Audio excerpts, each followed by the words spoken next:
Hello world, my name is Dana ID Matthews and welcome to my show about stuff, and today I'm going to be talking about the upcoming heavyweight boxing championship fight between Tyson Fury and Deontay Wilder. So the fight is this Saturday, so it is fight week and I am super excited. Both of these guys have names that sound like anime characters. You got Tyson Fury with, Fury being the last name and Tyson being the last name of Mike Tyson. So that just, sounds cool together. And Deontay Wilder, Wilder being a, pretty unique last name. And then add that with the fact that he actually throws wild punches when he gets his opponents hurt. Yeah, anime characters in the making. This sounds like, on paper, a fantastic fight between two fictional characters, but they are real. Both fantastic talkers with vibrant personalities. One is the awkward moving big man of the big men, standing at 6'9", and the other is the wild punching, hardest hitting boxer in boxing right now.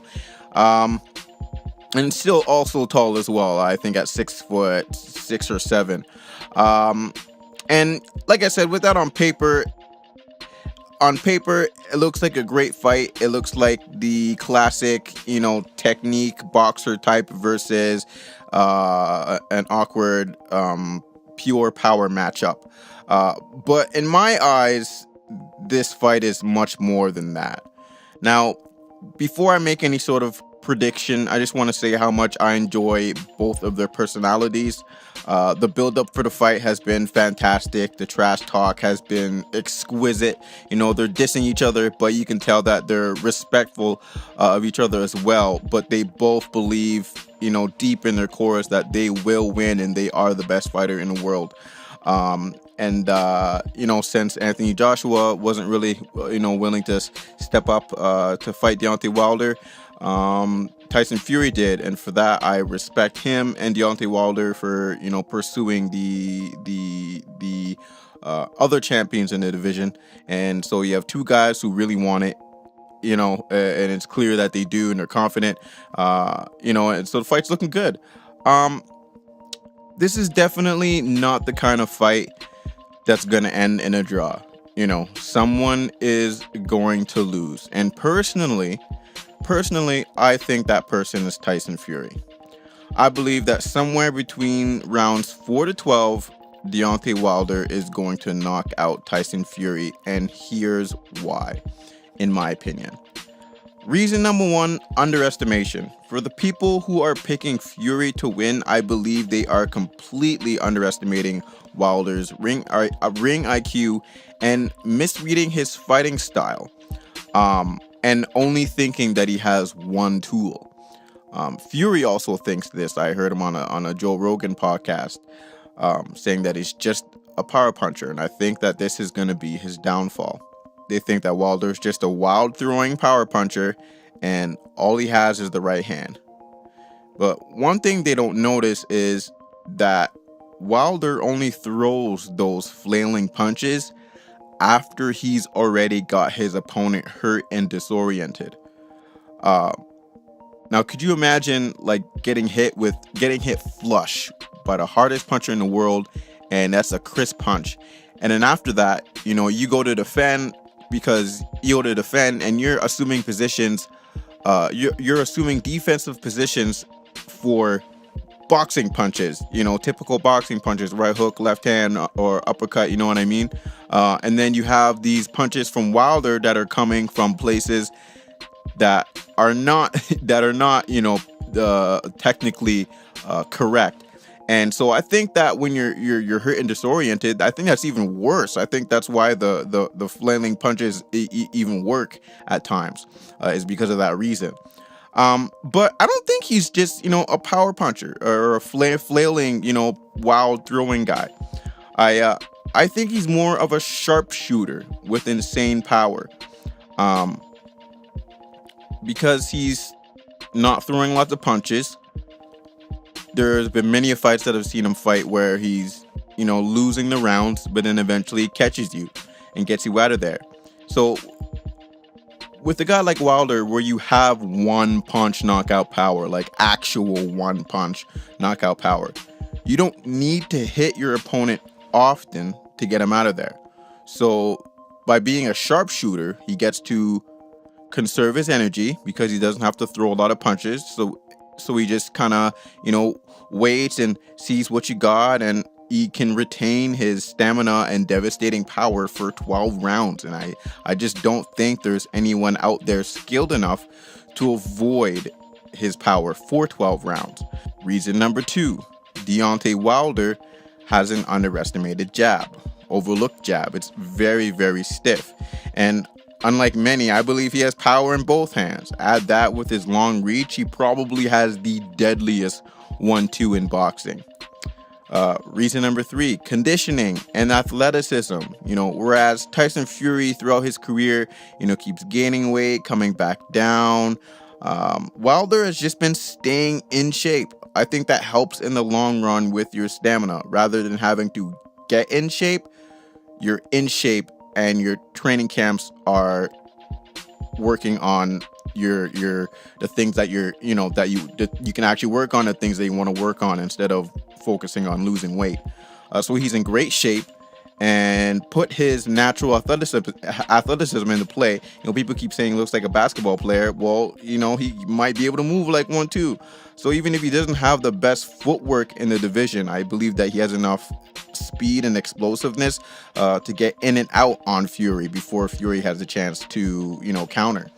Now, don't get me wrong. So Fury has fantastic footwork, upper body movement, and he's awkward because he throws in a lot of feints and taunts. And when you consider his sheer size, it makes a lot of what he does in the ring pretty amazing, especially for a 6'9" big man. But Deontay Wilder is not Vladimir Klitschko. I mentioned it earlier, but I recently listened to a Joe Rogan podcast with Fury on it, and I found he said a lot of revealing things. Fury talks a great game. He's clearly an intelligent man, knows his boxing. He's a confident man, and I commend him for his overcoming his mental health issues.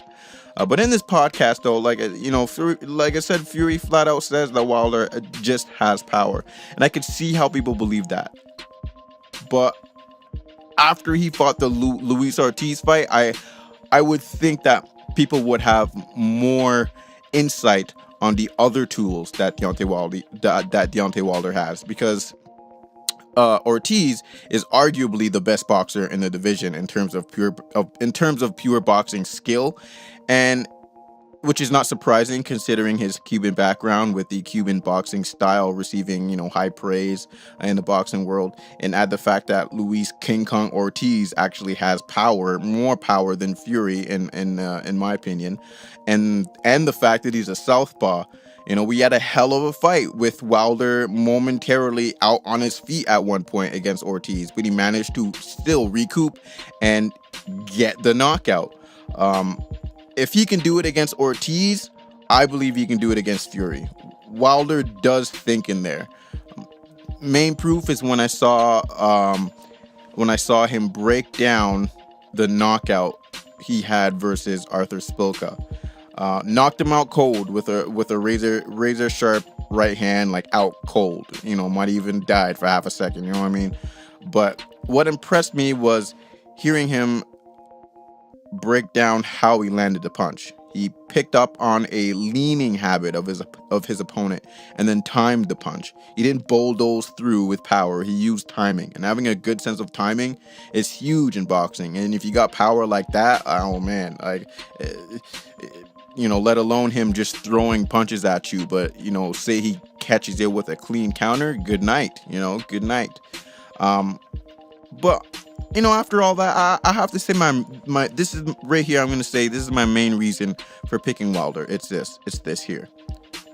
When I pick a fighter, first to who's going to win, I look at the very last fight or fights, 1, 2, or 3 fights, before, see where they're at now. Because it doesn't matter what they did before, what they did, the things they did recently is the closest estimate you're going to get to where they're at now.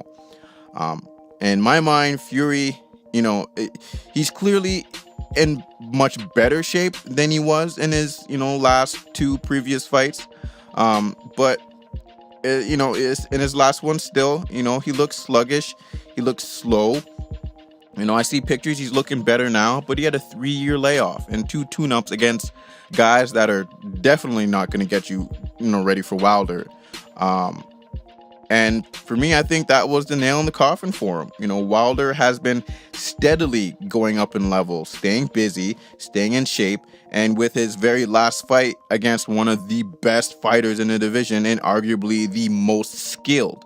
So like I said before, Wilder is no Klitschko. I don't think Fury's movement and boxing and skill and, and feints and all that, I don't think any of that is going to make Wilder shy enough to not want to come in and land power. That's why Klitschko lost. Klitschko was just unwilling to engage. He had never fought somebody as tall as him. He just, did not know what to do with Fury and didn't want to risk getting knocked out. So he didn't, he just didn't really go in there, didn't really throw punches. And Fury could just move around the ring and, get the decision. But Wilder's not that type of fighter. He's there to knock you out. He has literally knocked out everyone that he fought. And the time that he did go 12 rounds, he fought the guy again and then knocked him out in the first round.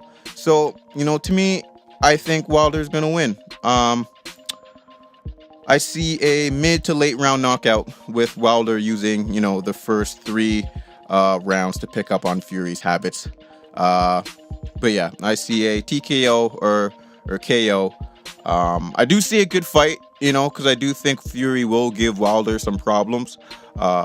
Even Wilder when he was fighting Gerald Washington, I think it was, or somebody that was just as tall as him, and it took for a good 4 or 5 rounds before he was able to land a good clean one on him. And with Fury being even taller, it might take some rounds. But I do think eventually Wilder will go in there and get the job done. But I commend both these fighters for putting this fight on, since a particular champion from the UK wasn't willing to. And so, this is the best fight in boxing, and definitely a great, fight for December and the end of the year to cap off, not too bad year of boxing. Pretty darn good, I'll have to say. So, yeah. And with that said, that's it for me. My name is Data ID Matthews, and this is my show about stuff. Thank you very much for listening. Peace out.